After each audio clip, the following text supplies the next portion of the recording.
Sa pagkakataon ito, pag-usapan po natin, ito pong namumuro at nagbabadya po na posibleng pagtaas ng presyo ng gamot pero wag naman na sana no? At matuldukan na sana yan pong gera sa Middle East.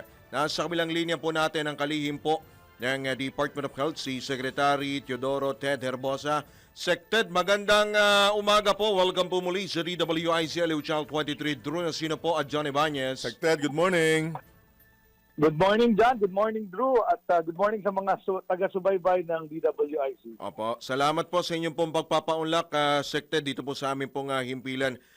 Sek, ito hong binabanggit ho ninyo, actually ito ibabala po ninyo na posible pong maapektuhan ito pong supply at presyo po ng gamot. Pero sa tingin ho ba ninyo, sa tansya nyo ho ba ay sapat pa sa ngayon ang supply po ng mga gamot? At kung sapat man, hanggang kailan ho kaya ay magiging sapat yan? Yan, magandang tanong yan, Drew, no? Sa pagpanayam namin sa mga manufacturing ng mga pharmaceutical, sila ay nagsabi na steady naman ang presyo natin hanggang siguro mga June. Mga 3 buwan po. 3 buwan. May inventory din, may supply, wala tayong problema. As alam nyo na, tumaas ang mga crudo, maramang magmahal ang pag-ship at paglipad ng mga gamot na ito. Kaya nag-i-expect sila na baka magbago sila ng presyo after June. Mm-hmm. Mukhang yan ang pagkakabanggit nyo, Ted, mukhang ang good news yan kasi June pa. Mm. Pero ang June mukhang pa, hindi, June pa. ang mukhang hindi Sana maganda tapos na dyan, yun. kung hindi pa matatapos, wag naman sana, ang kaguluhan sa Middle East, magkano naman Iyon lang. ang kanilang posibleng itaas dyan? Yan ang hindi natin alam kasi wala namang dumadaang gamot doon sa Strait of Hormuz, yung sinara nila, di ba? Most of the gamot, inililipad yan ng eroplano o siniship. At ang ibang mga sources naman natin ay hindi doon galing sa Middle East. Ang Middle East hindi naman gumagawa ng gamot. Opo. So, ang karamihan ng mga gamot natin, India, Korea, Japan, at ibang bansa. Pero most of them imported. So, ang cost ng pagdala dito Shipping. ang maapektuhan. Shipping cost, logistics cost, kasi nga mas mahal ang crudo at saka yung And lipad. fuel. Kasi yung ibang gamot, mililipad naman. Kaya yun ang, pag naapektuhan ng presyo nun, siyempre, ang bentahan niyan, medyo tataas din. Ted, may particular na gamot ba kayong tinutumbok kung alin ang talagang posibleng magtaas? Kasi alam naman natin So, na... ang ginawa namin sa planning namin, meron kaming binabantayan since napakarami yung nasa gamot benefit package or essential list. Ang babantayan namin ay 10 klaseng gamot. Iba-iba, no? Meron para sa high blood, meron sa cholesterol, meron sa asthma, meron antibiotic. So, kumuha kami ng mga sample para mabantayan namin closely. Kasi as of now, ang bantayan ng presyo quarterly. Mm-hmm. Ang DOH kasi binabantayan talaga yung presyo ng ating gamot, yung Drug Price Monitoring Index. Meron talaga kaming gano'n, binabantayan namin para mapamura ang mga gamot para sa ating mga kababayan. Talagang ginagawa yun kahit gera o walang gera. Mm-hmm. Pero ngayon, dahil dito sa sitwasyon sa Middle East, mas gusto naming bantayan mas weekly siguro na alam namin yung presyo na baka mag-fluctuate or magbago. So, minomonitor namin yan. Sek, dahil karamihan dyan, imported, di ba? Ako curious lang, na ano ko lang, pumasok lang sa malikot kong isip na baka naman pwede naman sa mga imported po, yung mga gamot na yan, pwede pang suspendin o tapyasan po yung VAT po dyan. Just in case lang po, Sek Ted. Okay. Marami na tayong gamot na nandoon sa Philippine Drug Formula na exempted na from VAT. Okay. Yung mga common yan, yung mga sinabi kong high blood, antibiotic. Most of this babantayan namin 10 are already VAT exempt. So, napamura na yan after the VAT exemption. Because nung nakaraang administrasyon na implementa yung VAT exemption at pagdagdag ng maraming gamot, I think 200 plus na gamot yung nasa VAT exempt list. Nasa website naman po yun ng ating FDA, yung VAT exempt. So, meron tayong mga VAT exempt. Meron tayong mga gamot na hindi madalas gamitin. Yun ang meron pa rin VAT. So, yun ang mga panukalang pwedeng pag-usapan. Idagdagan na lang namin yung nandoon sa VAT exempt. Right. Ted, naging controversial yung binabanggit ng mga na-expired na gamot. Sa mga stock po ba natin ng gamot, wala pang malapit na mag-expire. Kasi kung meron, kahapon ginawa ko on air ng panukala with your indulgence, Kuyang Drew. Nanawagan kami. Oo. Na kung sakasakaling magkakaroon ng problema sa supply at kung meron din po rin lang namang malapit na ma-expire, baka naman pwedeng ipamigay na natin o kaya ibenta sa mas murang halaga kesa 50% discount masira kung at pwede hindi lang. pa kinabangan. Sected. Actually, yung napalathala sa Dario na yan, inano kami ng COA, no, na merong near expiry. Pero yung near expiry na definition nila, 6 months. Yung mga gamot na yun, madali naman namin i-dispose. Kaya yung sinabi nyo, binibigay namin sa mga nagme-medical mission, binibigay sa mga lugar na walang gamot. So, hindi naman kami na-expire nung near expiry. Ang sinasabi nilang nag-expire, actually, yung ating mga COVID-19 vaccine. Pero yun ay nabili pa nung nakaraang administrasyon at wala ng COVID emergency. So talagang sobra talaga yung nabili. Pero hindi naman ganun. Kasi mas problema yung wala kang bakuna nun kaysa kung meron kang Tama bakuna. naman yun. So, okay yun. Talagang ginawa nila yun intentionally na mag-oversupply. So ngayon, sa panahon ko, nag-expire na sila. At yun ang mga medyo malaki din yung halaga. But it's still below the tinatawag na acceptable. Kasi ang ginawa ng mundo parang acceptable na expiring ng mga bakuna ng COVID at least up to 25%. At hindi Tayo lang less naman, than 10% lang. At hindi lang naman sa sa atin dami nangyari. ng pinili natin. Sected. Ay, oo, hindi. Mas grabe nga sa iba. In fact, Alright. kaya tayo na-expirean, tinanggap natin yung mga expiring ng iba. Kasi matagal yung delivery nun, kung naalala nyo eh. Tama po. Di ba? So may mga nagdo-donate sa atin, pa-expire, binibigay natin kaagad, nagagamit natin. So bigay sila ng bigay. Nung dumating na yung in-order natin, nabakunahan na lahat. Wala nang gusto magpabakuna. So yun naman ang istorya na. So hindi naman yan kapabayaan. Talagang kahandaan naman actually yan dahil talagang walang masyadong namatay sa COVID dahil sobra-sobra ang bakuna. Alright. Rest assured naman po ang taong bayan, Sected, na itong mga gamot na maliban do sa mga dati na na-expire, itong mga na on hand ngayon, walang ma-expire at magagamit. Oo. Nakaano naman yan. Meron akong kinreate na inter-office task force on supply chain management. Kasi nga, ayoko ma-expirean, di ba? Yung gamot namin, kailangan, daming nanghihingi ng gamot, ang daming nangangailangan ng gamot.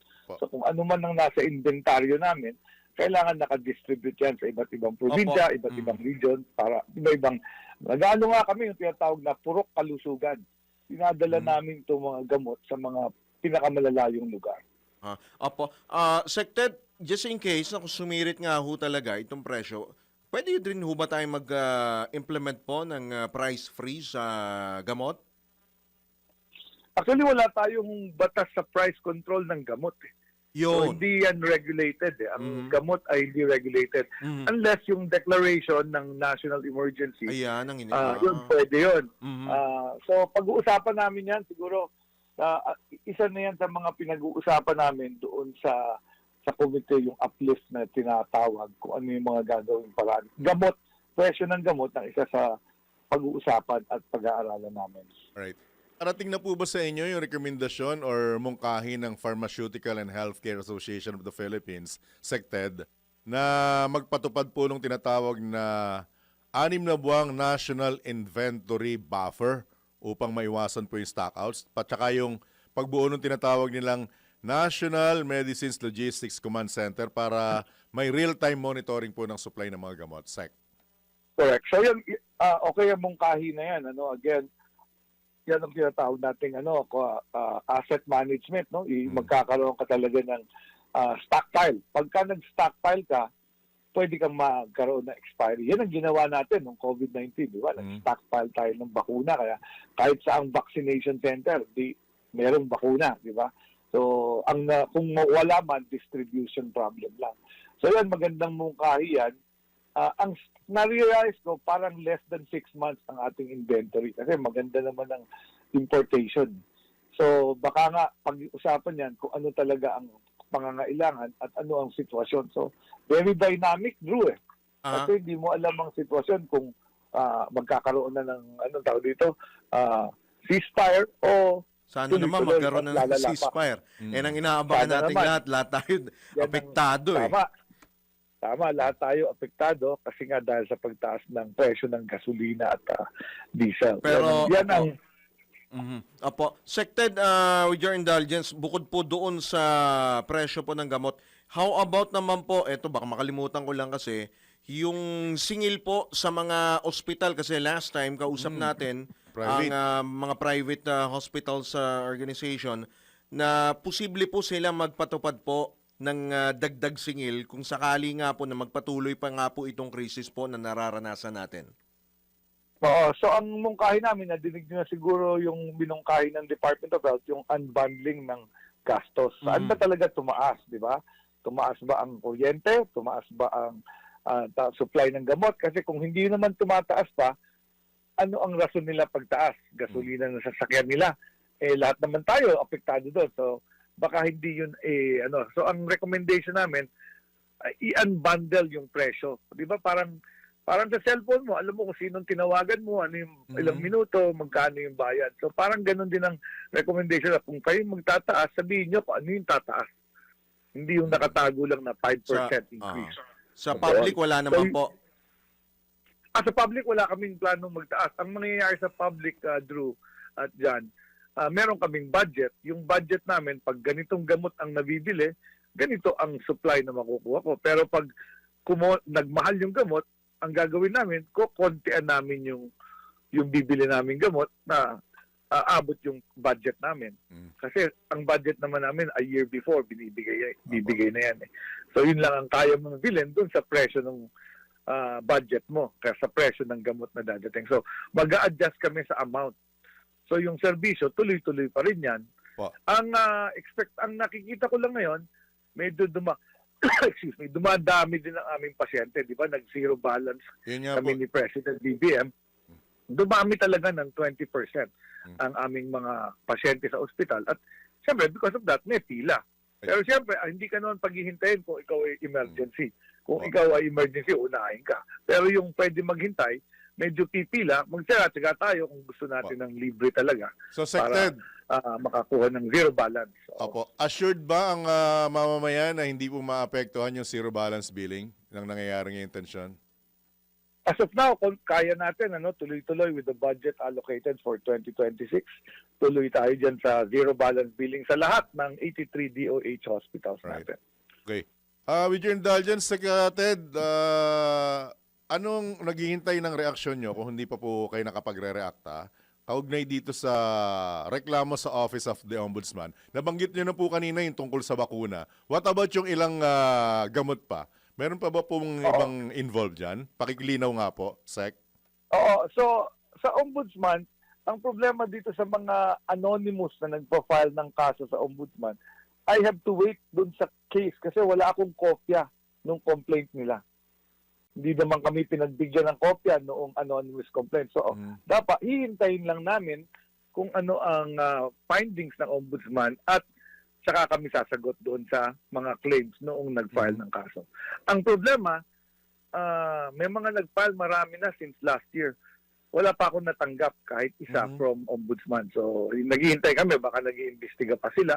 Or baka dinismiss na nila yung iba kasi kung anonymous kadalasan, at ayaw naman magsabi kung sino sila. Kung minsan, pag hindi masyadong yung complaint, dinidismiss na nila yan pagka hindi masyadong valid. At saka mukhang istorya lang. What about yung follow-up nilang kahilingang preventive suspension habang iniimbestigahan yung kaso? Sec. Kung bibigyan nila ng preventive suspension, tatanggapin natin yun, syempre. Pero wala pa ako natanggap na preventive suspension. Alright. Wala akong natanggap na issuance ng Ombudsman. Opo. Sected, baka meron ho kayo mga karagdagang pampanawagan payo po sa ating po mga kababayan. Ngayon po nga nakararanas po tayo ng mga ganitong mga problema. Don't panic pa rin ba, Sected? Don't panic pa rin ba tayo, Sected? Oo, don't panic tayo. Tayo tuloy-tuloy ang serbisyo ng ating mga pampublikong ospital. Hindi naman tayo magsasara. 24/7 at saka vital structures ang healthcare. So, nakikita ko na ang pamahalaan natin nakatutok naman sa kalusugan. Sisiguraduhin yan na ang gamutan natin, pagamutan, mga gamot ay accessible, affordable, at equitable sa ating mga kababayan. Right. Sec, as always, maraming salamat sa pagkakataon and from time to time, bubulabugin ka namin sa mga isyong may kaugnayan sa kalusugan ng ating kababayan. Salamat po, Sec Thank you, Ted. sir. Good luck. Ingat po Salamat, kayo. Drew. Salamat, Dad. Good morning, good Good morning po, Dad. good morning. All right. Si Ginoong Secretary Ted Herbosa ang kalihim po ng Department of Health.